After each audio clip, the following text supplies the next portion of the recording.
Seja você um nadador de piscina ou de maratonas aquáticas, ou simplesmente um amante de natação, você está no lugar certo. Eu sou a Beatriz Nantes. Eu sou o Danilo Carvalho. E esse é o Swimcast, o primeiro podcast de natação e maratonas aquáticas do Brasil. Feito com nadadores, treinadores e pessoas que não vivem sem natação. Olá, ouvintes da Swimcast. Hoje vamos conversar com os principais nadadores fundistas da história do Brasil aí. Luiz Lima foi para 2 Olimpíadas, finalista de campeonato mundial de piscina curta e de piscina longa, campeão pan-americano, um grande nadador de maratonas aquáticas também, e o primeiro nadador a nadar do leme ao pontal, né? Então, assim, uma carreira aí nas piscinas e nos mares super grande, super legal. Luiz, muito obrigada por ter topado o nosso convite. Obrigado, Beatriz. Obrigado, Danilo, pelo convite. Vai ser ótimo conversar com vocês e eu estou preparado aí. Vocês fiquem bem à vontade para perguntarem o que vocês quiserem. Cara, conta pra gente como que começou essa tua história com a natação. Você é do Rio de Janeiro, né? Por que você começou a nadar? Beatriz, eu tive o privilégio e a sorte de ter aula de natação no jardim de infância, num bairro distante aqui não, eu estou em Brasília agora, mas no Rio de Janeiro, um bairro chamado Campo Grande, e eu sou uma das poucas crianças privilegiadas nesse país que teve aula de educação física no colégio, né, no pré-escolar, e a minha paixão pela natação começou ali. Eu tive aulinha de natação numa piscina bem pequena, acredito que aí no máximo entre 8 e 10 metros de comprimento, e meu primeiro professor de natação nunca mais esqueci, professor Hernani. Eu era um menininho de 3, 4 anos e foi aí que começou a minha paixão pela natação. E mais tarde meus pais se mudariam para o bairro do Grajaú, então eu com 5, 6 anos. E aí eu, por gostar de natação, pedi para continuar minhas aulas de natação e eu fui nadar no América Futebol Clube, na Tijuca. Foi onde eu comecei a nadar com o meu técnico de natação, e esse técnico de natação me levaria para os Jogos Olímpicos, que é muito raro acontecer. Um treinador de 21 anos começou a treinar um menino de 5, 6 anos, e esse mesmo treinador, aí 13 anos depois, estaria comigo nos Jogos Olímpicos de Atlanta, em 1996. Eu abreviei bastante.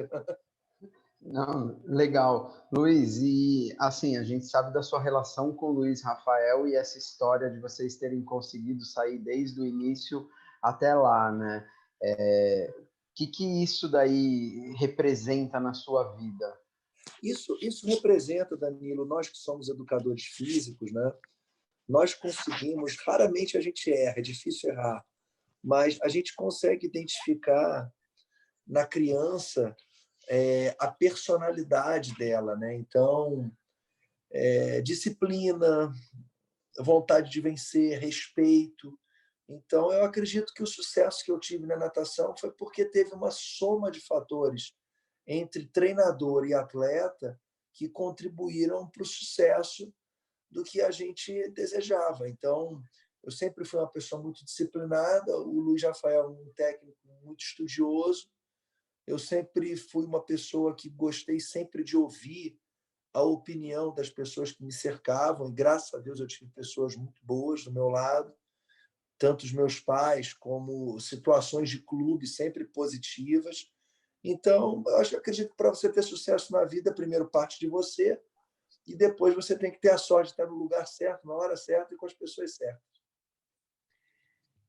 Bem legal a sua história com ele, e depois, anos depois, né, recentemente ele treinando sua filha, né, que acho que é uma coisa muito legal também da gente falar aqui, que ela já passou pelo Swimcast aqui, né, no nosso episódio sobre os nadadores juvenis. Mas diz uma coisa, você sempre foi fundista? Foi o Luiz Rafael que percebeu essa característica em você?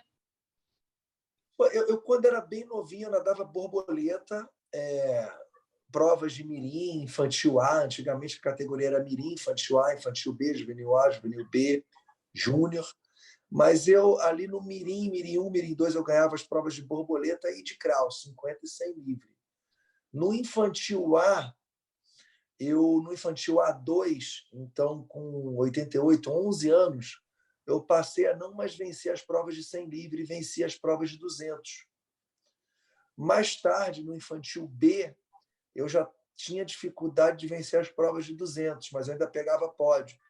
E vencia as provas de 400 e 800. 1.500 ainda não tinha naquela época para os campeonatos de mais jovem, infantil. Mas o Luiz Rafael foi uma coisa que eu mesmo comecei a perceber, o Luiz Rafael também. Então, sempre tive uma característica de ter dificuldade de ganhar força, de ganhar massa muscular. E quando a gente foi ficando mais velho, ali 13, 14 anos, aqueles garotos que tinham facilidade de ganhar massa muscular e ficar um pouquinho mais fortes, conseguiam nadar as provas de velocidade, e eu realmente com características de atletas de provas de fundo. Então, tendo um êxito muito grande no trabalho aeróbico, né, e super aeróbico, duas intensidades que eu me encaixava muito bem, então ficava ali caracterizado um atleta de nado de fundo, pouco acúmulo de ácido lático, frequência cardíaca muito baixa, recuperação muito rápida de um treino para o outro, então estava ali um fundista. Legal. E você citou ali que você já ganhava as provas de borboleta, mesmo que elas foram mudando, você sempre se destacou na sua categoria, você sempre esteve ali entre os melhores desde cedo? Sempre, Danilo, desde Mirim 1, desde quando eu comecei a competir, eu venci as provas de 50, até 50 livres, 100 livres, 100 borboleta, nadava costas, nadava... O medley meu era muito razoável, porque eu nadava muito mal peito. Só que esse meu caso de sucesso desde a infância não é uma regra, né, Danilo? Você tem atletas de muito sucesso novinhos que param de nadar muito cedo, por N razões, e você tem histórias de atletas medalhistas olímpicos que não tinham muito sucesso até os 10, 11, 12 anos. É claro que aquela fase ali de 13, 14 anos, se você tiver que ser um medalhista olímpico, é muito difícil você não estar nadando bem com 13, 14 anos. Você já está nadando muito bem. Mas com 9, 10, 11 anos, pode acontecer sim de você não ter muito sucesso em relação à medalha e você pode vir a ser um grande atleta. Qual que foi o seu primeiro grande resultado a nível nacional, assim, que você sentiu ali que, putz, talvez eu consiga chegar numa Olimpíada, numa seleção? Em que momento que isso apareceu para você? Beatriz, foi em 1990, eu sou de 77, de dezembro, categoria infantil B2, 13 anos, né? Eu sou de 10 de dezembro de 77. Foi quando eu me tornei o primeiro atleta, o primeiro atleta de 13 anos a nadar abaixo de 9 minutos no 800 livre para 8,53, recorde brasileiro em 1990, e também fiz 4,17 nos 400 livre, ambos em piscina olímpica. 2 e 4 no 200 livre, também em piscina olímpica, há 30 anos atrás, né, em 1990. Então, com esse resultado, já dava para perceber, pelo fato de eu também ainda ser bem menino, com 13 anos, sem pelo no sovaco, bem magrinho mesmo, e aí os treinadores já estavam aí cogitando a minha participação, quem sabe, nos Jogos Olímpicos, coisa que veio a acontecer em 1996 em Atlanta. Em janeiro de 94, eu já venço o Troféu Brasil, com 16 anos e um mês, Troféu Brasil de natação, me torno campeão brasileiro adulto e me classifico para o Mundial da Itália de 94. Então, eu ingressei na seleção brasileira com 16 anos e permaneci na seleção brasileira até os 32, com a minha última participação em 2009, também nos Jogos, no Campeonato Mundial da Itália de natação, por coincidência, mas nadando a prova de águas abertas de 5 quilômetros. Só para pontuar para os nossos ouvintes, se vocês pegarem o resultado que ele falou que fez com 13 anos e foi em qualquer brasileiro atualmente, esses resultados nessa idade ainda são muito fortes, tá, pessoal? Não, 8,57 é muito forte, realmente Não, incrível. 8,53. 53. Bem forte mesmo. E aí, nesse Mundial de Roma, de 94, você já ficou em 12º ali, né, no 1.500, então, assim, você foi bem, né? Assim, você tem uma história legal em mundiais, né? Chegou ali naquela final, depois em Perth, então você costumava nadar bem, você ficava muito nervoso. Como é que você era em grandes competições? Beatriz, o meu melhor resultado em mundial foi a 6ª posição no mundial de Perth, né? Que é costa leste australiana, um mundial de 98, onde surgiu o Ian Thorpe. Eu nadei também os 400, fui 10º, se eu não me engano, final B, 3,52. O Thorpe ganhou o mundial, se eu não me engano, com 3,46, com 15 anos de idade, atropelando o Hackett na final. E tive também participações boas em mundial de piscina curta, ficando na 4ª, 5ª posição, se eu não me engano, em alguns mundiais.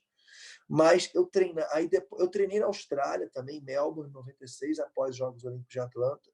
Foi uma experiência muito boa. Treinei com o Daniel Kowalski, tem várias medalhas olímpicas, vice-campeão olímpico nos 1.500 e, se eu não me engano, nos 400 também, em Atlanta, medalhista de revezamento, nadou Sydney. E eu sempre tive um problema, eu treinava muito bem. Mesmo na Austrália, com o Daniel Kowalski, que tinha abaixo de 15 minutos, eu treinava junto com ele. Só que eu tive um problema, não. Todos nós temos pontos fracos, né? Eu sempre tive muita falta de força. Então, quando se tinha que dar apenas um tiro de 400 ou de 1.500, eu sentia muito. Tanto que eu consegui nadar muito bem, até treinando bem menos e ser da seleção brasileira de águas abertas com 32 anos, com 28, 29, 30, 31, 32, mas treinando muito pouco, já fazendo faculdade, já tendo dificuldades com patrocínio, treinando apenas uma vez por dia, que eu carreguei uma base muito grande comigo, né? E consigo nadar até hoje, com 43 anos.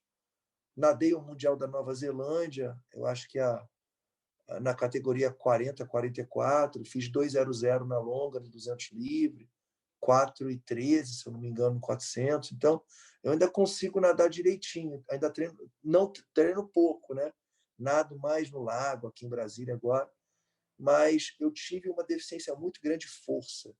Eu talvez, se eu tivesse tido um trabalho mais especializado, como tem hoje, de musculação, de pliometria, um trabalho mais assistido, porque realmente o meu treino ele foi muito aeróbico, né? Ele foi muito estilo baiano, assim, né? Muita galera de Salvador, os grandes fundistas, né? Só rodar, rodar, rodar, rodar. Então, eu acho que o meu forte foi a base aeróbica, mas a minha deficiência foi realmente a falta de força de trabalhar na aeróbico. Ô, Luiz, a gente sabe que você treinava muito bem, né? Fazia treinos bem absurdos até. Conta pra gente algum aí que te marcou, alguma série daquelas que você fala assim, olha, quando eu fiz essa série, ela ficou inesquecível. Cara, uma série que eu fiz foi assim muito forte, foi na Austrália, 23 de 500 na longa, saindo a cada 6 minutos e 2 a cada 5,30 na longa. O primeiro, deixa eu tentar me recapitular. É isso aí. O primeiro aquecimento e o último, o primeiro aquecimento solto e 20 de 500 assim, 1 a cada 6 minutos e 2 a cada 5,30. 1 a 6 minutos, 2 a cada 5,30. Essa foi assim a série bem absurda assim que eu fiz. Então foram 23 de 500, perdão, o primeiro aquecimento e o último regenerativo. Aí dava, na verdade, 21 de 500 de série, né? Com 1, com 2, 3, 7 séries de 3, né? 1 a cada 6 e 2 a cada 5,30. Aqui no Brasil, eu fiz uma série muito boa, assim, com 16 anos de idade, que foi, assim, eu acho que o meu cartão de visita, assim, para eu bater o recorde sul-americano, que era do Djambo tempo, 10 de 400 a cada 4,30, mantendo entre 4,12 e 4,15 na piscina curta, né? Então, eu treinava muito bem, eu gostava de treinar muito forte, né? Então, fazia 10 treinos semanais, em média, aqui no Brasil, na Austrália também, mas o volume da Austrália chegava a nadar 100 km por semana, 10 treinos de 10, semanas de endurance de 80, 90 e 100, progressiva. Mas o treino na Austrália, pena que eu fiquei 3 meses a 4 meses, porque tinha uma parte de força muito boa. Só que eu não me adaptei a ficar tão longe do país e também não fui tão bem tratado assim como as pessoas pensam que o brasileiro é fora, né? Em alguns lugares você não é tão bem tratado, apesar de Melbourne ser uma cidade maravilhosa na Austrália, que eu sou apaixonado pela Austrália, por Sydney, por Brisbane, mas o local onde eu fui, eu aguentei firme, assim, 4 meses, mas eu não voltei justamente pela falta de carinho e atenção. Nossa, caramba, que coisa, né? E É aí não saí curioso. mais do Brasil, tive muitos convites para ir para universidades fora, bolsa de estudo 100% nos Estados Unidos, mas eu optei por ficar no Brasil, filho único. Hoje, por exemplo, eu vejo que os atletas que saem do país, né, não precisa nem ser seleção brasileira, mas mais medianos, hoje com 40 anos de idade, eles têm um futuro profissional muito mais promissor de quem fica no Brasil, a grande média, né? Eu que, graças a Deus, eu dei muita sorte na minha vida, porque eu carreguei comigo, Beatriz e Danilo, muita coragem, assim, eu nunca tive medo. Então, se é para eu ser um jardineiro, eu vou ser um jardineiro, um pintor. E aí me tornei professor de educação física na praia, numa tenda 3x3, sem nenhum aluno. Em poucos meses já tinha mais de 100 alunos. Então, eu passei a ter sucesso profissional e pessoal sendo animador e motivador na praia, como professor de educação física.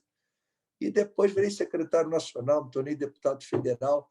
Tudo eu não sei como, mas eu acho que é fruto da obstinação, da disciplina. Então, mas eu diria que hoje, para minha filha, eu diria para ela, filha, se você tiver a oportunidade de fazer uma universidade nos Estados Unidos, vai.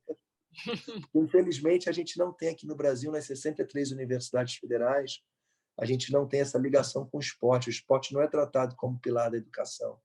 Então, é muito difícil hoje para um jovem no Brasil conseguir morar, estudar e treinar com eficiência e com qualidade no mesmo local. Perfeito. Você mencionou o recorde do Djan que você bateu, né? Foi um recorde que ele era desde 76 no 1500. E aí Olimpíada de Montreal. e você foi bater no PAN de Mar del Plata em 95, né? Nadou para 15:19 ali, que é um tempo Isso. que de vez em quando ainda ganha um troféu, um Maria Lenk aí hoje em dia, hein? Esse 15:19. É, Como é que foi esse recorde? o Djan, Beatriz Danilo, um nadador excepcional, né? Nadava 1.500 com pernada de 6 tempos, pernada constante, muito difícil, muito raro, são pouquíssimos atletas que conseguem fazer isso, pernada de 6 tempos. Tem um americano, não sei se foi o Larsen Jensen também, que fazia isso, coisa de 10 anos atrás, mas é bem difícil você nadar 1.500 com pernada constante, né? Eu sempre tive muita sorte, muita. O meu primeiro índice para o Mundial, em janeiro de 94, era 15:40,01. Eu acho que eu fiz 15:39,80. O recorde sul-americano de já era 15:19,90, sei lá, 80. Eu fiz 15:19, um pouquinho mais baixo, muito pertinho. Então, índice também para a Olimpíada, sempre muito pertinho, assim, tanto no 400 como no 1.500. E quebrar o recorde do Djan foi bom para caramba, porque o Djan era atleta do Fluminense, como eu. O Djan foi atleta do Denir de Freitas, o professor Denir, que passou muita coisa para o Luiz Rafael. Então, eu fazia muitas séries, embora 19 anos depois, muito parecidas com o que o Djan fez no final dos anos 70. Final dos anos 70, ali, de 72 para 76, teve uma melhora muito grande nos tempos de 1.500, onde realmente, de fato, a natação começou a evoluir bem, com um sistema de treinamento bem interessante, com a Alemanha já fazendo controle de ácido lático ali e de controle de frequência cardíaca. Então, a natação evoluiu muito. E o Djan pegou esse início, grande início da evolução da natação mundial. Mas o Djan estava à frente do tempo dele, né? Para mim, um dos maiores atletas que o Brasil teve, muito versátil também no 400 metros, mas quebrar o recorde dele foi muito bacana. E refletiu numa medalha de prata no Pan-Americano de 95 e no índice olímpico para o Mundial de Atlanta. Eu já estava com índice, depois eu confirmei esse índice no Mundial do Japão, universitário, também em 95. Mas quebrar o recorde do Djan foi bom para caramba, foi legal. Quebrei do 400 também. Pô, legal. E ali você com 17 para 18 anos, em 95, em Mar del Plata, né? Como que foi você chegar na Vila Pan-Americana, né? O que você se recorda desse momento? Eu recordo que era frio pra caramba, Danilo. A gente ficou, em Mar del Plata, a gente ficou num lugar muito bonito, onde o ex-presidente argentino passava férias, né? Esqueci o nome dele. Aquele presidente que era apaixonado pela Gabriela Sabatini, do tênis. Tinha um cavanhaque grande. Ai, meu Deus do céu, esqueci o nome do presidente da Argentina. Ali, final da década de 90, início da década de 90. Esqueci. Paciência. Mas o lugar é Bela Vista de Chapadmalal. Nunca mais esqueci. Frio para dedéu. Numa colina assim, com frio, com mar. O Pan-Americano da Argentina foi muito legal. O símbolo era um leão marinho grande. E a minha final eu fiz disputando com um americano. Ai, que esqueci o nome também. Caramba. E que me marcou muito essa final. E o 400 eu fui medalha de prata também. Então, foi uma competição muito marcante para mim, porque ela simbolizou a realização de um sonho de criança, desde quando eu assisti o Ricardo Prado na televisão, era fã dele, de participar dos Jogos Olímpicos. Então, para mim, meus pais me assistindo, né? Meus pais estão vivos até hoje. Então, o Pan-Americano de Mar del Plata foi muito legal. O Luiz Rafael não foi convocado, então ficou assistindo pela televisão do Fluminense, botou os atletas pequenos e todo mundo assistindo a prova. Então, é uma recordação muito bacana. Foi muito legal. Uma das pessoas que passou pelo nosso podcast, talvez você não vai lembrar dessa história, mas foi o Alexandre Angelotti, e ele conta Sim. que ele estava buscando também o índice ali do 1500, né, para 96, e ele fala que você já tinha o índice, né, ele nadou a prova, não pegou, e aí ele pediu para fazer uma nova tentativa, né, e você nadou de novo para puxá-lo, né, e ele falou disso muito assim, como uma coisa muito legal, porque você não precisava ter feito, né, você lembra disso? Lembro, foi no Fluminense, eu não lembro quanto era o índice, eu não sei se era 15, acho que foi para Atlanta, eu acho que o índice... 15,28, era para Atlanta. Eu acho que era 15,28, acho. Então, e a gente nadou, eu nadei a primeira vez com ele, ele não fez, acho que não sei se fez 15,30, 31, e aí nadamos de novo, 2 dias depois eu nadei do lado dele, só que eu acho que ele fez 15,30, não lembro, Danilo, ele ficou próximo, 15,31, alguma coisa assim, e para 1.500, 2, 3 segundos é próximo, né? E o Alexandre Angelotti, porra, era outro cara muito dedicado. Tanto que quando ele se despediu da natação, eu chorei pra caramba. Porra, era uma pessoa super querida, treinava com Munhoz, magrinho também, que nem eu. E pena que ele não fez esse índice. O Pedro Monteiro também no 200 borboleta, nessa mesma competição, ficou a pouco, era 2,1, não sei, fez 2,2, não lembro, mas ficou a centésimos, assim, coisa de menos de 10 centésimos o Pedro Monteiro também. E o Brasil, como eu já estava com índice, mesmo que o Brasil não escolhesse o índice A, né, tinha que ser o índice para 2 inscrições, então o Angelotti tinha que fazer o 15,28. Eu sempre fui muito contra, assim, porque o Brasil, esse período que a gente nadou, tinha recursos para enviar atletas de diferentes modalidades. Então, eu acho uma besteira um país que não oferece condições em universidade, pouquíssimos clubes fazendo esporte de alto rendimento, botar um índice A para 2 inscrições, né? Então, para mim, cada prova de natação tinha que ter pelo menos um representante brasileiro com índice para uma inscrição, que é tipo 1.500. Eu vou chutar aqui, era 15,28 para 2 inscrições, para uma inscrição devia ser 15,50, entendeu? Então, se o Brasil só tem um atleta e que nadou abaixo de 15,50, eu acho que deveria ir. Então, o Pedro Monteiro, na minha opinião, como outros também, né, deveriam ter ido para os Jogos Olímpicos. Vai um monte de dirigente, mulher dirigente, amante de dirigente, ia todo mundo, só não ia atleta, né? Isso que deixava a gente pé da vida. E como que foi a experiência lá em Atlanta? Você nadou bem também lá, né? Já nadou revezamento 4x200, ficou em 11º no 1.500, que é uma colocação também pertinho ali da final, né? Como é que foi essa experiência? Eu fiquei triste em Atlanta, Beatriz, porque eu acredito que Atlanta foi a minha melhor chance assim, de ser finalista. O Kieran Perkins, que acabou sendo campeão olímpico, entrou com 15,19, com o 8º tempo. eu piorei, fiz 15,24 e tinha tudo para ter nadado abaixo de 15,19 naquela competição. Então, por isso que eu falo, a gente não pode perder as chances na nossa vida, né? Eu também tive uma chance boa de fazer um tempão no 1.500 no Mundial Universitário de 97. Fiz 15,20, passando com 10,20 no 1.000 e voltando com 5,00 no último 500.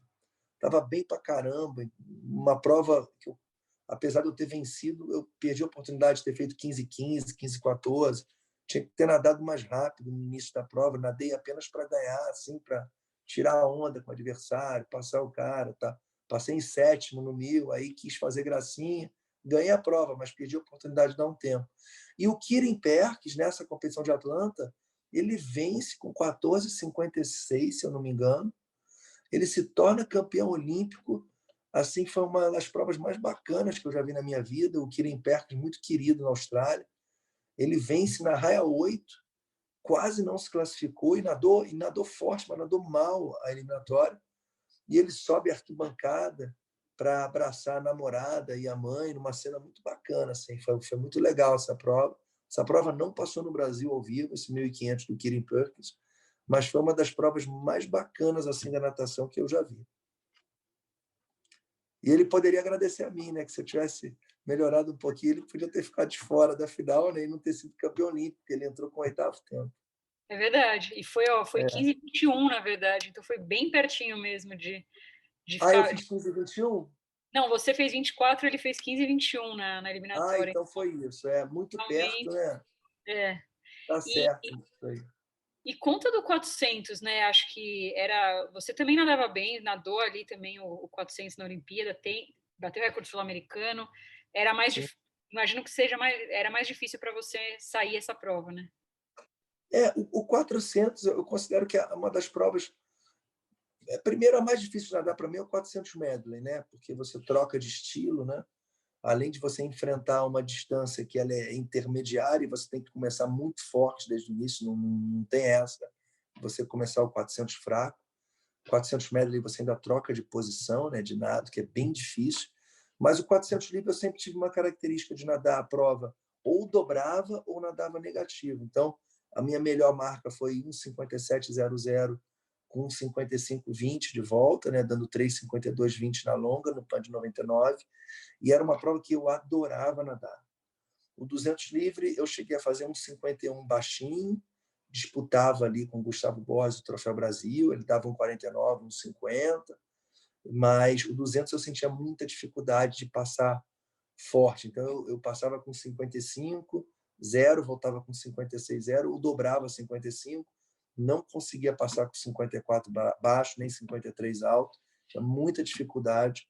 Mas o 400 foi uma das provas junto com o 1.500, assim, mas eu gostava muito de nadar o 400, Beatriz, eu encaixava bem essa prova para mim e eu conseguia ter um final sempre forte na prova.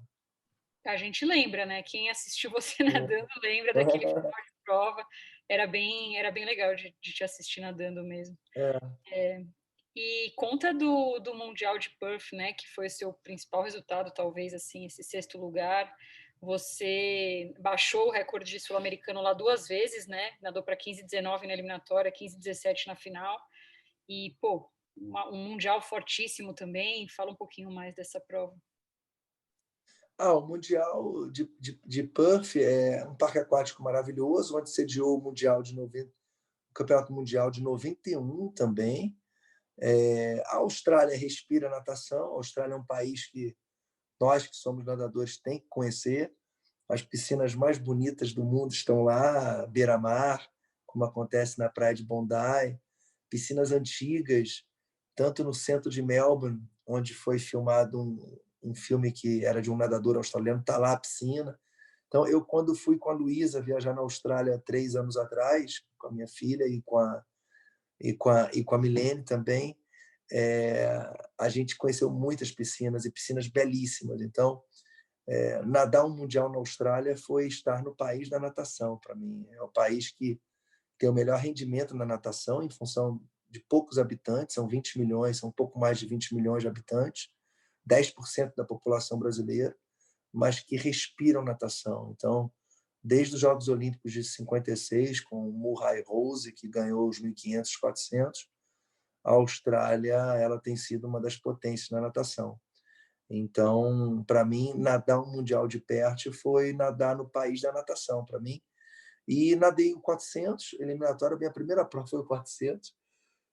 Eu passei com 54 no 200, morri, voltei com 2:00, mas me classifiquei para a final B, aí bati o recorde sul-americano do 400 com 3:52.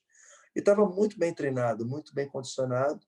Seleção brasileira com Xuxa, Gustavo Borges, Rogério Romero, Edivaldo Valério nadando o revezamento já. O Edivaldo, que é um personagem maravilhoso da história da natação brasileira. Para mim, é o maior personagem da história da natação brasileira, maior até do que o Cielo, Gustavo Borges. Personagem que eu falo, se fosse para fazer um filme, eu faria com o Edivaldo Valério, sem dúvida nenhuma. E ele estava lá, então tenho cenas dele, da gente, 30 dias na Austrália. Foi muito bom. Foi um mundial assim que aconteceu há 22 anos atrás, mas que é muito claro na minha cabeça as recordações. Muito legal. Ô, Luiz, assim, né? A gente está aqui contando história pra caramba, ainda tem mais um monte aqui, mas Sim. você de vez em quando passa um filme na sua cabeça, assim, e parece que você revive essas coisas que você passou na natação? Pô, passa, Danilo e Beatriz, muito assim, sabe? Eu sinto muita saudade mesmo. Mas ao mesmo tempo eu sou bem satisfeito com tudo que eu fiz, assim, muito mesmo, assim. Eu acho que nada ficou devendo. Eu sempre dei o meu melhor. Então, eu sou muito satisfeito com tudo que aconteceu. Eu não guardo. Tem muitos atletas, né, Danilo, que são mais velhos do que eu encontro e que têm frustrações, né? Até hoje, carregam consigo frustrações. E isso é muito perigoso até para a autoestima futura da pessoa, do cidadão. Então, mas eu carrego uma saudade gostosa, assim. E é muito bom eu ter continuado na natação, porque a gente vê que a gente envelhece mesmo, por mais que a gente se cuide, a gente começa a ter dor, a gente não consegue ter a coordenação que tinha, não consegue ter a força. Mas eu sinto muita saudade de tudo que eu vivi, porque foi muito bom. Muito bom, e tudo muito rápido. Minha filha já está com 15 anos, muito rápido. A vida tem passado muito rápida. Mas eu tenho muita saudade, sim. Qual que você diria que foi seu momento, ou dois, três, sei lá, mais felizes na natação, assim, a prova que você gostaria de viver de novo? Eu gostei da vitória no Pan-Americano de 99, que meu pai e minha mãe estavam presentes. Eu fiz índice olímpico e eu visualizei eles na arquibancada. Então foi bem legal assim, ser campeão pan-americano com índice olímpico. A seleção brasileira, o ano de 1999, era um ano que a natação estava em evidência, passava até campeonato carioca na televisão, no Sport TV. Os atletas eram bem marqueteiros, assim, eu era bem marqueteiro, Gustavo, Xuxa, então a gente conseguia atrair mídia, né? E eu acho que foi um boom da natação. Foi esse sucesso no Pan-Americano de 99. Foi a Olimpíada de Atlanta, com 3 medalhas, se eu não me engano, o Gustavo, 2 e o Sheridan, 1. As Olimpíadas de Sydney, no ano 2000, também foi um momento assim, muito bacana que eu vi, mas individualmente, o Pan-Americano de 99, o Mundial da Austrália, que eu fui finalista no 1500, e a primeira vitória no Troféu Brasil, com 16 anos, eu também me lembro nitidamente, fazendo 15:39 e ganhando aí com quase 20 segundos na frente do segundo colocado. E ali eu vi que realmente eu poderia me tornar um atleta de seleção brasileira. Então, ali bem marcante. Eu acho que essas foram... Campeão mundial universitário foi legal. E as vitórias na Travessia dos Fortes, porque era transmitido pela televisão Esporte Espetacular ao vivo. Muito legal também, você largar com 4.000 pessoas. Você nadar águas abertas é diferente, porque águas abertas ela inclui, né? Você consegue nadar junto com um deficiente físico, com um gordinho, com a senhorinha, com o senhorinho, então, com o senhorzinho. Então, é outra dinâmica, é muito legal também. Eu diria que a Travessia dos Fortes, as minhas 5 vitórias também foi muito divertido. Ô, Luiz, tem uma pergunta especial para você aqui. Oi, pai, tudo Oi, filha! Eu queria te perguntar qual foi o maior desafio que você já passou pela sua... Oi, pai, tudo bem? É gravado, né? Então, eu queria te perguntar qual foi o maior desafio que você já passou pela sua carreira. Beijo. Qual foi o quê, Danilo? Repete para mim. Vou pôr de novo É que eu aqui. pensei que ela estava ao vivo, pô. Não, ela gravou um áudio para mim aqui. Oi, pai, tudo bem? Então, eu queria te perguntar qual foi o maior desafio que você já passou pela sua carreira. Beijo. Pela minha carreira, pela minha vida foi ser pai. Pai dessa menina aí, é o maior desafio. Ainda mais com 15 anos, pô, maior furada, Danilo. Você já é pai? Já. Minha filha tem 3 anos. Com 15 anos você vai ver o que é bom para tosse. Porra, é terrível. Mas eu acho que o principal desafio, cara, eu vou te dizer que o principal desafio, assim, só sabe quem passou nadar 10 quilômetros com 50 caras que nadam pra caramba, com água fria e tomando pancada. Isso aí, porra, é duro, cara. É duro. Contorno de boia, tomando chute, soco. Então, em termos de desafio, assim, cara, a prova de 10 quilômetros para mim. Eu tive a oportunidade de nadar muitas provas de 10 quilômetros nas minhas participações, tanto em Campeonato Brasileiro, Pan-Americano, Sul-Americano e Mundiais. Realmente, o cara que nada 10 quilômetros ele tem que ter uma cabeça muito boa. E tem alguma dessas que foi a mais desafiadora, que você lembra mais? Cara, eu acredito que os mundiais que eu participei de águas abertas foram desafiadores, assim, mas principalmente com água fria, né? A minha primeira prova, olha só que coisa doida, a minha primeira prova que eu nadei 10 quilômetros foi na Lagoa dos Patos, cidade de... Foi na Lagoa dos Patos, no Rio Grande do Sul, e tinha uma cidade, cara, me falhou o nome, mas é uma cidade no Rio Grande do Sul. Eu nadei com Petr Stoichev, que era búlgaro, que foi muitas vezes campeão mundial, do circuito mundial. Foi a melhor prova que eu fiz. Eu não conhecia os 10 quilômetros e eu comecei muito forte a prova, muito forte. E no final, eu estava tão cansado que eu perdi até a orientação. Eu fiquei em segundo. E estava vários atletas de renome internacional que foram medalhistas em mundial e eu consegui vencer eles. Então, a prova de 10 quilômetros, ela tem que ser uma prova que você não pode perder a coragem, né? E é uma prova que, além de você ter que estar muito bem preparado fisicamente, você tem que entender que a direção, muitas das vezes, é mais importante que a velocidade. Você não pode confiar nos outros em termos de direção, mas você conseguir acertar o seu ritmo durante 10 quilômetros é bem difícil. E no final da prova, quando você resolve acelerar, é um caminho sem volta, né? Então, é diferente de dar um sprint em piscina de 5, que você sabe quantos metros falta. Ali em águas abertas, você tem que calcular no visual se você tem capacidade de bater a perna 200 metros, 300 metros ou 400 metros de forma constante. Você pode sprintar, porque se você errar esse tempo, você sofre muito no finalzinho para tocar no pórtico de chegada. Mas eu diria que a prova emocionante mesmo, que eu participei, foram, acho que o Campeonato Pan-Americano no Equador, em Salinas, nadando com o Ricardo Monastério, nadando com o americano, que foi campeão pan-americano mais tarde. Foram provas assim que me marcaram. Você acha que se a prova de 10 quilômetros tivesse tornado olímpica antes, ali em 96, em 2000, você talvez focaria nela ou você acha que o 1.500 era a sua prova mesmo? Não, por incrível que pareça, Beatriz, eu não, eu tenho certeza. Eu com 18 anos, 22 anos, eu teria um rendimento melhor ainda nos 10 quilômetros.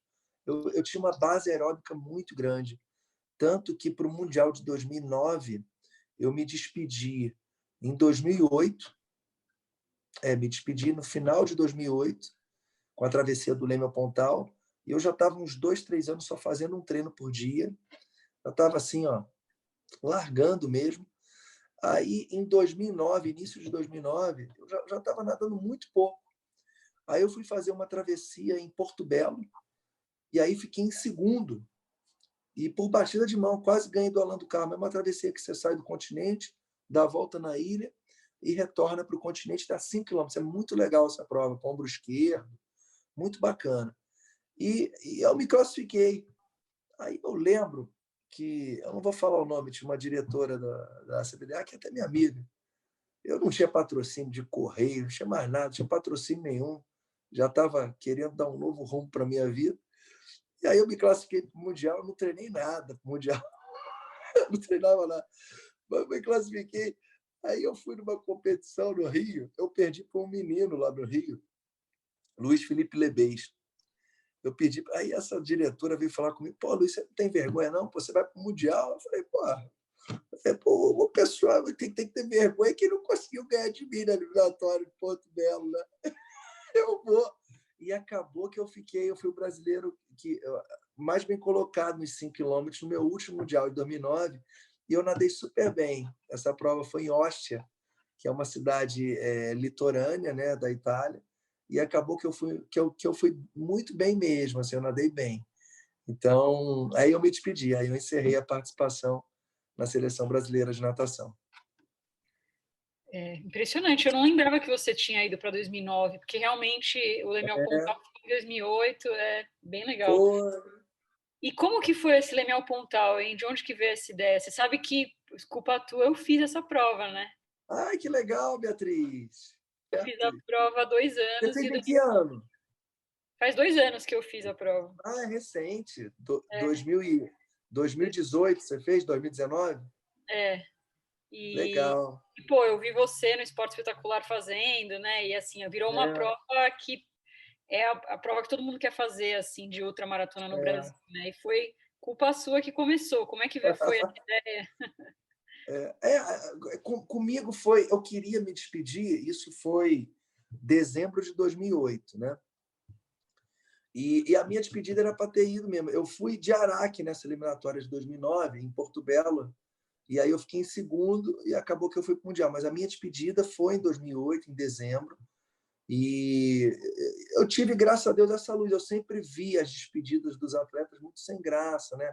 Tipo jogador de futebol fazendo jogo amistoso. Eu falei, pô, eu tenho que me despedir fazendo algo emblemático, né? Que eu ainda estou nadando bem, ainda aguento o tranco para nadar uma distância considerável, mas eu só tinha feito prova de 10 quilômetros, não tinha feito prova maior do que 10.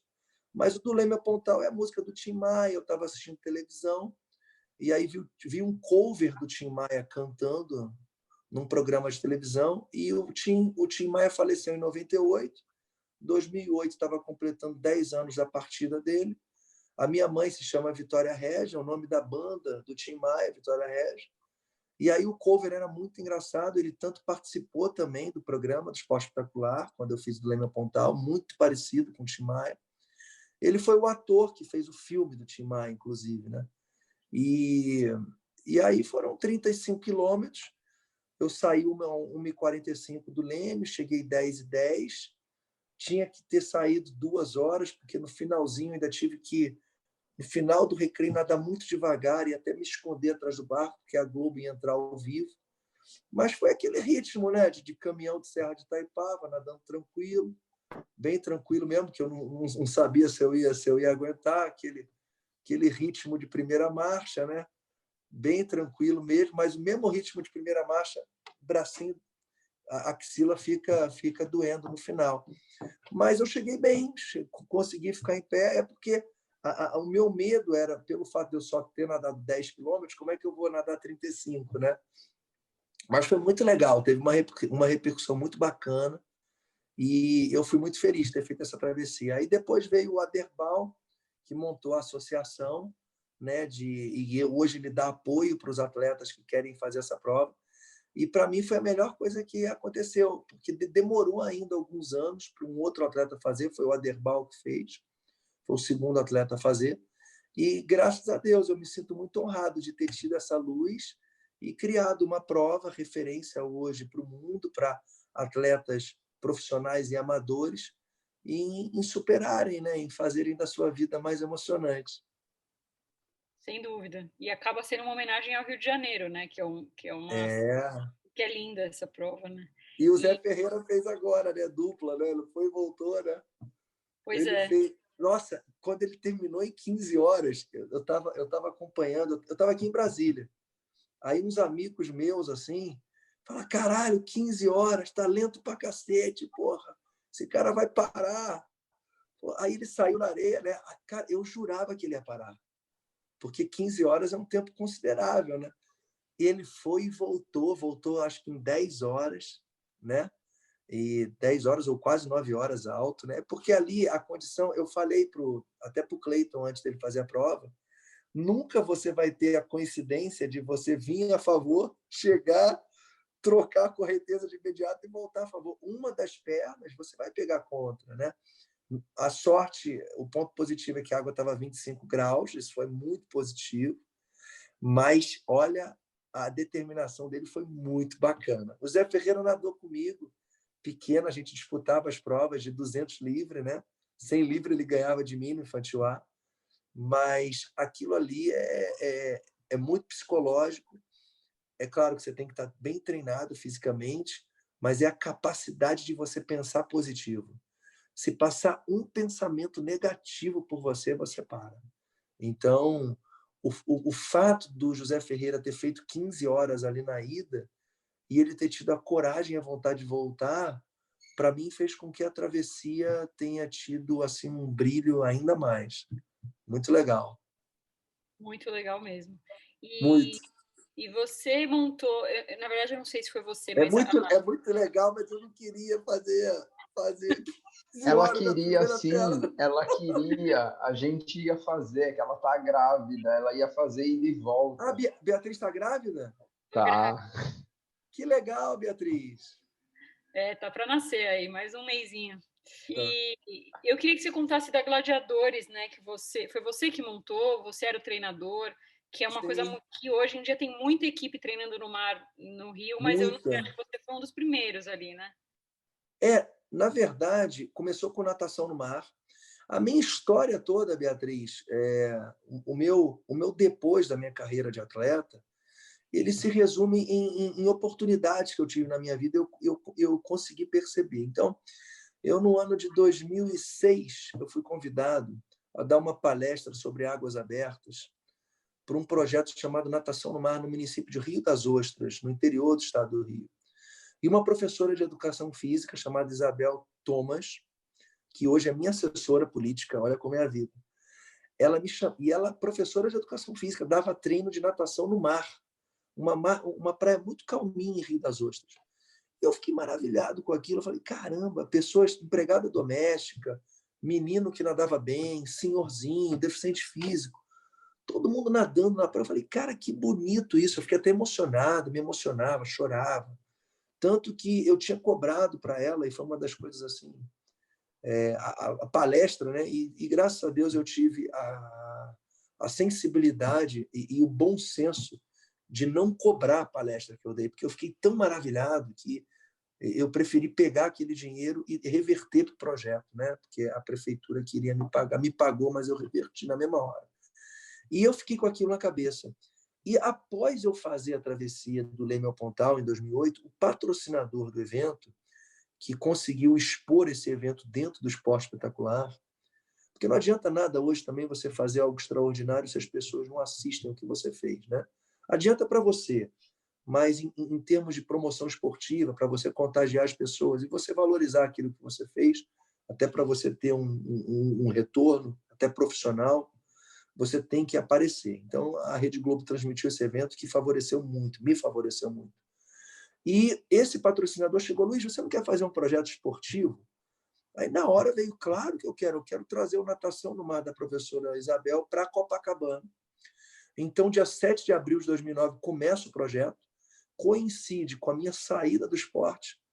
Eu ganhava muito bem como atleta, passei a ganhar praticamente zero como um professor de educação física, tudo era destinado para as pessoas que trabalhavam comigo ali, 4 ou 5 professores. E o negócio, Danilo, em meia hora, a gente teve as 150 vagas do projeto preenchido. E eu comecei a dar treino no mar em Copacabana, comecei a ver que a minha formação, apesar de competitiva como atleta, não era a mesma formação profissional, eu me tornava mais um animador e motivador, mais brincalhão, gostava muito, ainda gosto de escrever muito para os meus atletas. E acabou que, em janeiro de 2010, um grupo de atletas amadores me procura para eu dar treino particular. Nunca gostei de dar treino particular para uma pessoa só. Não gosto de ser personal trainer. Gosto de dar treino para 5, 10 pessoas, 15 ao mesmo tempo. Acho que cria uma fidelização. E acabou que os Gladiadores nasciam em janeiro. O Natação no Mar acontece até hoje, terça e quinta. Hoje dei treino para os Gladiadores, mas já estou aqui em Brasília. Dou treino sábado de manhã também para os Gladiadores. Hoje eu tenho olheira, antigamente eu não tinha olheira. Dou muito pouco. E aí, os Gladiadores, um sucesso, Danilo e Beatriz, muitos atletas. Então, é aquilo que eu falei no início. Graças a Deus, eu passei a ter um sucesso pessoal e profissional, fazendo algo que as pessoas não faziam em Copacabana. Hoje eu também trabalho com canoa havaiana, também, que é um boom muito legal, assim, muita gente remando. Então, os Gladiadores hoje é natação no mar e canoa havaiana. E a equipe natação no mar, que é para iniciação intermediária e avançado, e eu também, nós distribuímos 20% das vagas com gratuidade, é só natação.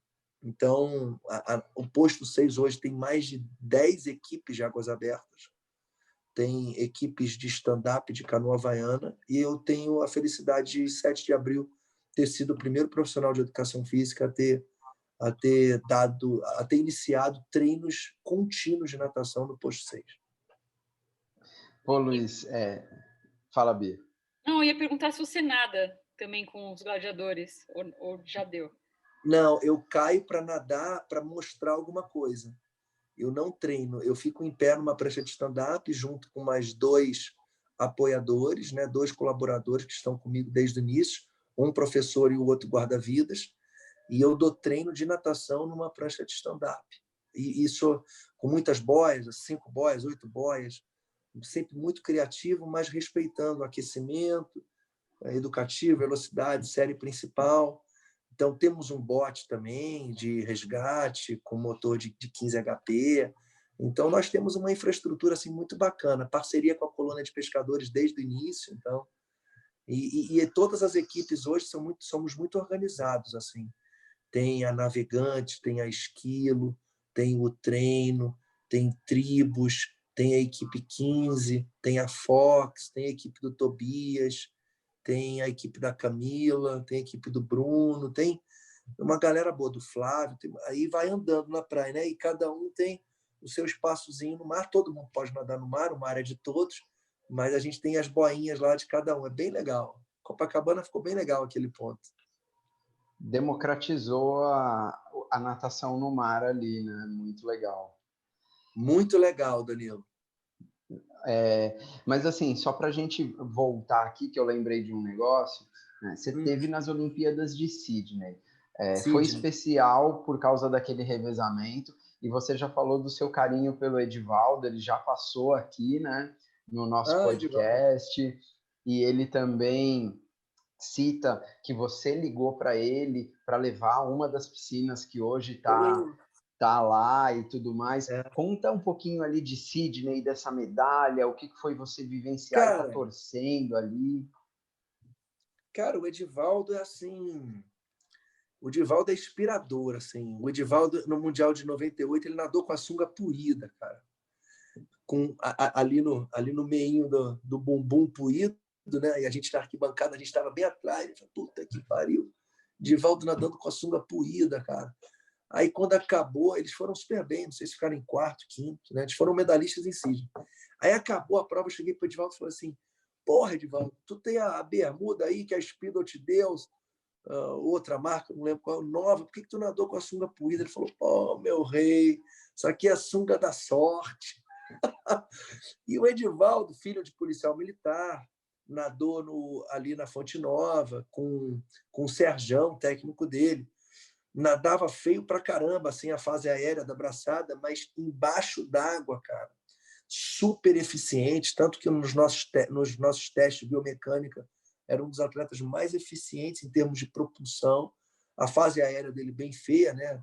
Meio timbalada nadando, mas, cara, embaixo d'água excepcional, assim, e treinava muito, super dedicado. E Edivaldo, primeiro negro a disputar os Jogos Olímpicos pelo Brasil, no ano 2000, não satisfeito, fecha o revezamento, pega na 5ª posição e termina com a medalha de bronze.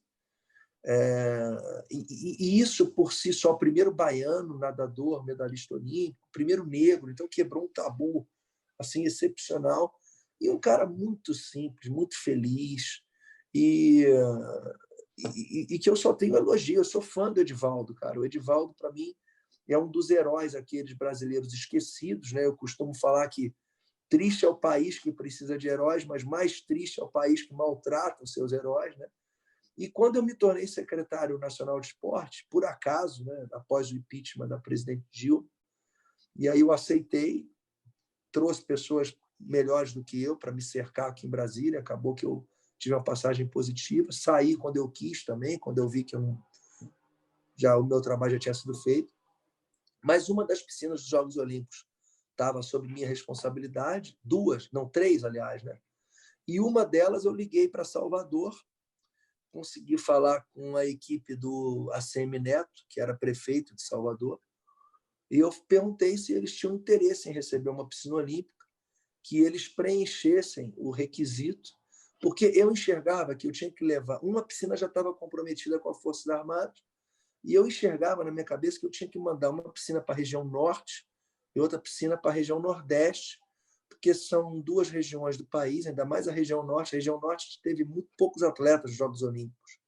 Dos 500 e poucos atletas, pouquíssimos, nem 20 atletas tinha. E a região nordeste, a região menos favorecida. E Salvador só tinha uma piscina olímpica, que era da Fonte Nova. A piscina do iate já estava desativada. E Manaus só tinha uma piscina olímpica também que estava muito ruim, que é onde foi feita a piscina, que ficou uma beleza.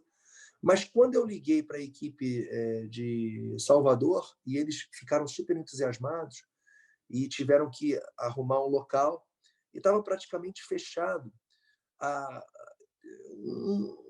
Um personagem ali da prefeitura, não sei se era um secretário ou um deputado estadual, ligado ao ACM Neto, me ligou perguntando qual era a contrapartida da piscina. Eu não entendi muito bem. Hoje eu entendo o que pode ser uma contrapartida. Eu não vou entrar agora no mérito disso, que quem está me ouvindo vai entender. Eu falei, então tá, vocês querem uma contrapartida, eu vou fazer o meu pedido. Eu quero que o Edivaldo Valério seja o coordenador dessa piscina, desse complexo aquático, que hoje é no bairro da Pituba, colado ali no mar, muito bonita, por sinal, que ficou maravilhosa. Então, eu consegui ali, sendo um político, entre aspas, eu era um secretário, não era filiado a partido político nenhum, eu consegui corrigir um pouquinho a história em relação ao Edivaldo. Então, isso para mim me fez muito bem. E hoje me faz muito bem por saber que tem muitas crianças nadando nessa piscina, acho que vai ser sede até do Brasileiro, esse ano júnior, e que, por incrível que pareça, em 2016 eu enviei essa piscina para lá. Eu acho que ela ficou pronta em 2017, logo após eu ter deixado o cargo. Eu nunca fui visitar essa piscina, Danilo. Você acredita, cara, nisso? Nunca fui pessoalmente, cara. Nunca fui, eu vou. Mas eu nunca fui.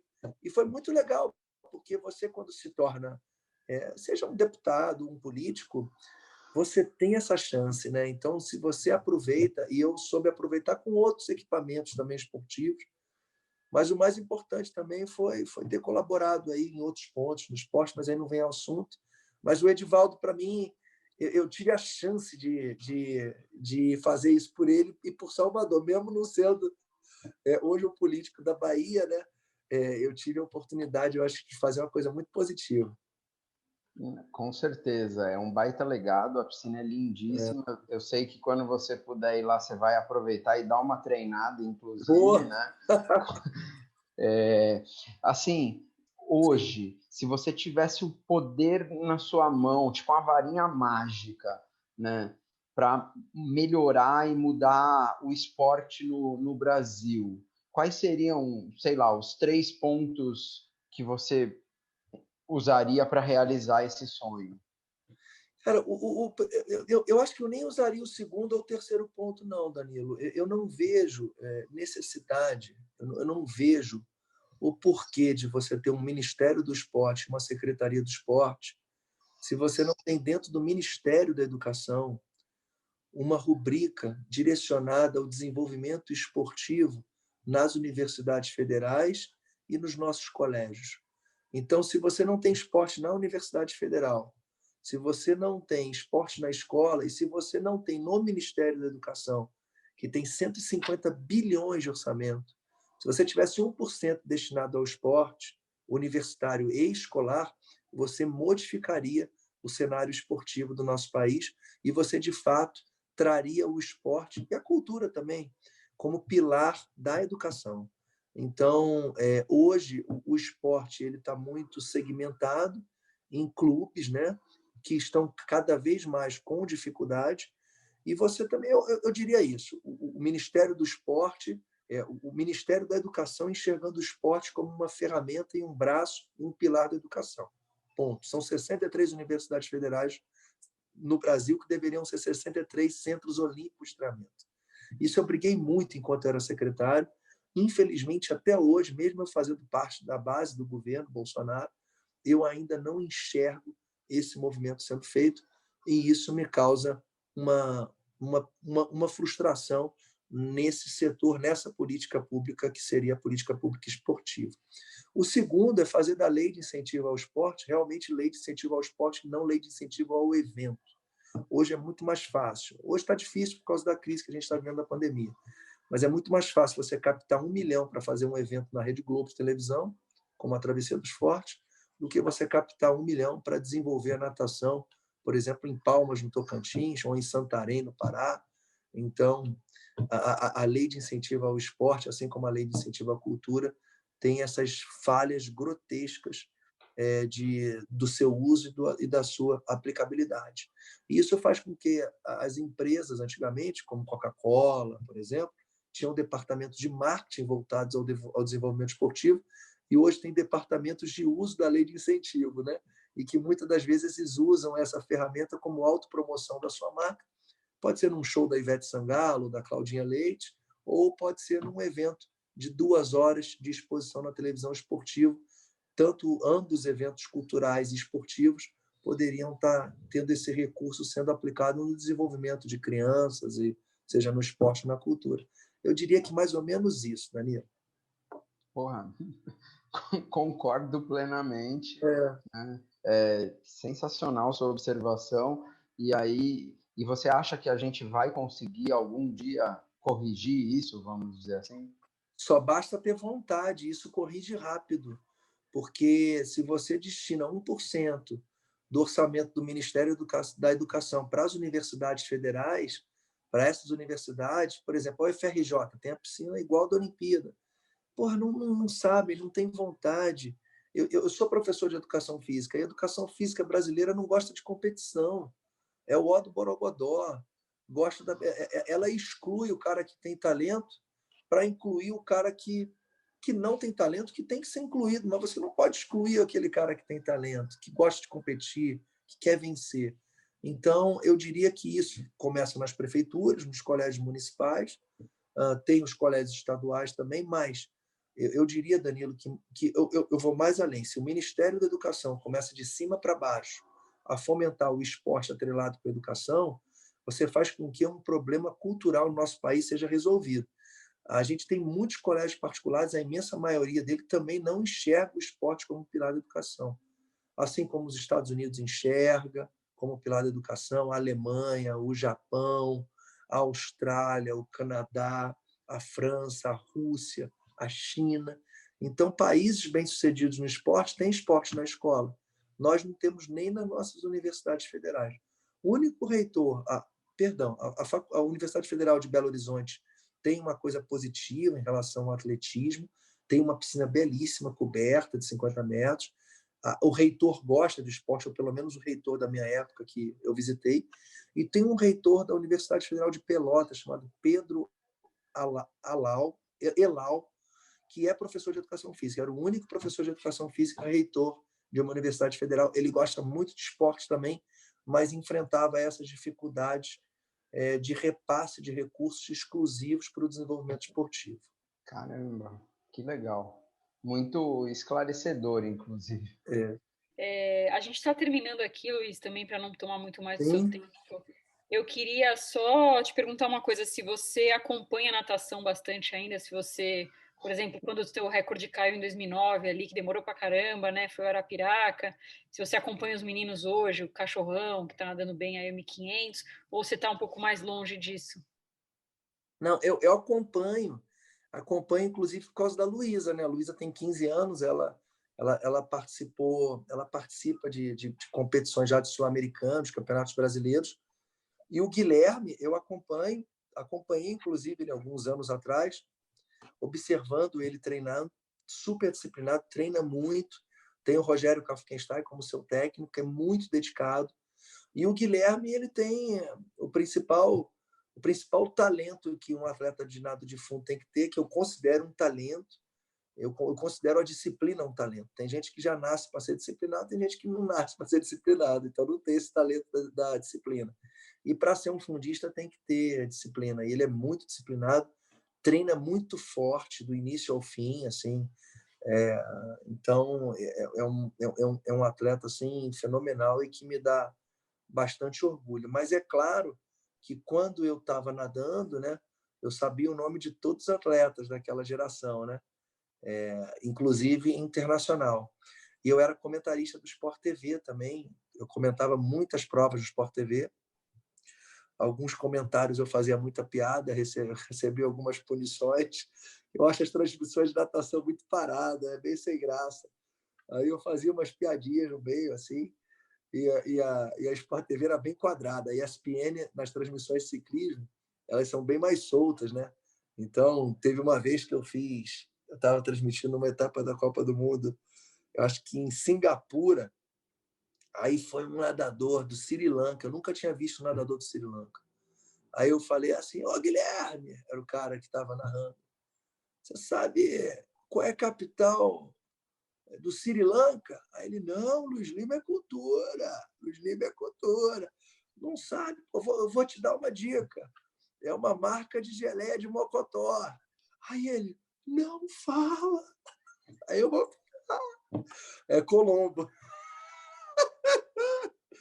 Porra, eu fiz mó propaganda para geleia de mocotó Colombo no ar, mó jabá. Porra, eu fiquei alguns meses sem poder comentar nos. Aí depois me chamaram. Aí depois eu também falava quando tinha uma menina bonita, eu elogiava a menina no ar também. Então a televisão era bem quadrada, né? As transmissões de natação elas têm que dar um up, né? Elas têm que ter algo diferente para atrair aquelas pessoas que não têm o hábito, né, de ver natação e acaba que não desperta curiosidade. Então fui contra também esses trajes, acho horríveis esses trajes. Acho que o homem tinha que estar de sunga e a mulher tem que estar de maiô. Isso atrai para o nosso esporte, né? Você vê um homem bonito, uma mulher bonita. Então, os trajes, para mim, foi uma ideia muito infeliz. Em 2008, aqueles trajes emborrachados, né? Também causou muita confusão. Então, são algumas observações aí que eu fazia no ar e que, de repente, não se encaixava muito no padrão ali da televisão. Caramba, que legal. Eu estou lembrando aqui, né? Como que é para você ficar vendo a Luísa, porque ela é uma baita nadadora já, né? Juvenil 2 esse ano.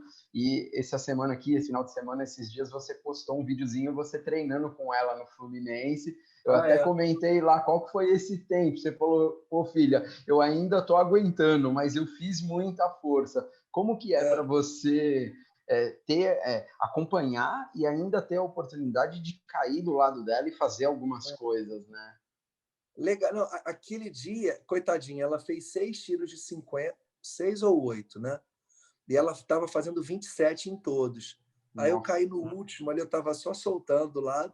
Aí eu resolvi fazer o último tiro com ela, eu fiz 26, né? A gente saiu de baixo, ela fez de novo 27. Coitadinha, ela nadou um monte antes, né? E eu ganhei dela. Mas é muito bom. Assim, talvez se eu fizesse os 6, eu não ia ganhar os 6, não. Porque ela está nadando super bem. E para mim é uma satisfação imensa, Danilo. Ela nada, ela tem uma técnica melhor do que eu tinha. Ela consegue nadar muito bem os 4 estilos, o borboleta, o costas, o peito e o crawl. Nada bem o peito dela encaixa o borboleta, o costas também. E ela é super empolgada, ela adora nadar. Então, tanto eu como a Milene fomos atletas, né, de seleção brasileira. Isso carrega um peso nela, né, assim, mas ela tira de letra, né? Então, eu fico muito feliz. É uma satisfação assim, é indescritível ali você tá nadando junto. Eu tenho vontade de rir às vezes, né, porque eu irrito um pouquinho ela, né? Eu falo, tá perdendo pro Master, filha? Tá perdendo pro Master, pô, tá doente, pô, tá com anemia. Porque essa geração agora, eu noto nos treinos, você não pode brincar muito, não, né? O técnico não pode tacar um pé de pato na criança, porra, o técnico não pode, porra, xingar, falar que fechou patrocínio com o Mr. Pizza, se engordou. Então, não pode mais brincar, é muito mimimi, né? Então, eu encarno mesmo quando eu nado com os amiguinhos dela, quando eu ganho, aí o garoto para o treino, atrapalha o treino do garoto, mas eles têm que estar preparados para a vida, né? A vida não é fácil, não, cara. Quando você for fazer uma entrevista de emprego, então, eu acho que hoje, muito dessa geração aí, a gente tem que rever um pouquinho os conceitos, porque tem que fazer dessas crianças mais fortes. Tá muito bonzinho. Essa é a minha visão. Pô, legal, e deve ser um prazer realmente indescritível, né? Poder nadar com a filha. Sensacional. Com certeza. Pô, tem pai que vai ver eu falando aí, porra, hoje não pode mais tacar pé de pau da criança. Pô, eu sou treinador, eu não faço isso, já deve ter uns 15 anos que eu parei de fazer. Mas os tempos mudam, né, Danilo? Tranquilo. Faz parte. E você fica muito nervoso? Dá mais nervoso ficar na arquibancada ou no balizamento? Dá mais nervoso ficar na arquibancada. Com certeza, Beatriz torcendo por filho. É muito pior. Eu não tenho dúvida disso. E a alegria também é muito maior. Você vê a sua filha vencer é um prazer maior do que a sua própria vitória. É bem legal. Aí eu começo a entender os meus pais, né? A alegria deles, né? Que legal, muito show. E a gente, como pai, eu tenho que tomar o maior cuidado pelo fato de já ter passado por experiências que a minha filha não passou, eu tenho que ter muito cuidado para não antecipar essas experiências na cabeça dela. Isso pode prejudicá-la. Então, isso é um ponto muito... É uma linha muito tênue ali de você passar coisas para ela. Então, porque nós temos que aprender por si só em determinados momentos da nossa vida, né? Então, quando eu antecipo algo para ela, eu já cometi esse erro, isso é muito perigoso. Interessante, legal. Pô, Luiz, obrigada. A gente Obrigado, Beatriz. Super feliz de ter falado com você, né? Ainda bem que deu certo. Você quer deixar algum recado final para os nossos ouvintes? A gente tem bastante nadador aí que nos ouve, treinador também. Beatriz, Beatriz e Danilo, paz. A natação já é um esporte que toma muito da criança, porque você tem um adversário chamado tempo, um reloginho correndo o tempo todo. Então, a criança, quando gosta de nadar, quando tem disciplina, não pressione o seu filho. Os meus pais não entendiam nada de natação, não foram atletas. O meu pai não sabe nada até hoje, sabe quase nada. A minha mãe sabia um pouquinho, mas não botem pressão nos seus filhos, porque a natação por si só já é um esporte que pressiona demais o atleta, né? A cabecinha dele. E para os técnicos, tentem não subestimar nem superestimar o seu atleta, tentem fazer do seu treino algo que é impossível você, num sistema de treinamento que é particular do professor, atingir todos os atletas de forma igual. Então, tentem, se puder, valorizar a característica de cada atleta. Então, uma prova de 200 livre, por exemplo, você pode ter um atleta com característica mais aeróbica e o outro mais anaeróbica, e se fizerem o mesmo treino, você vai estar privilegiando, né, um determinado atleta e não vai estar prestigiando o outro atleta. Então, tentem fazer no seu programa, tentem identificar aqueles atletas que realmente têm aptidão e vontade de vencer, tenta ser o mais democrático para cada atleta. Então, é uma tarefa difícil. Legal demais, puta conversa boa aqui. Daria para ficar muito mais tempo, mas a gente sabe que seu tempo é bastante restrito e a gente agradece muito aí a sua disponibilidade e disposição em falar conosco. Obrigado, Danilo. Valeu. Foi um prazer, Beatriz, e parabéns. E sucesso aí para o seu filho, a sua maior conquista, não tenha dúvida disso. Obrigada, Luiz. Valeu. Obrigadão mesmo.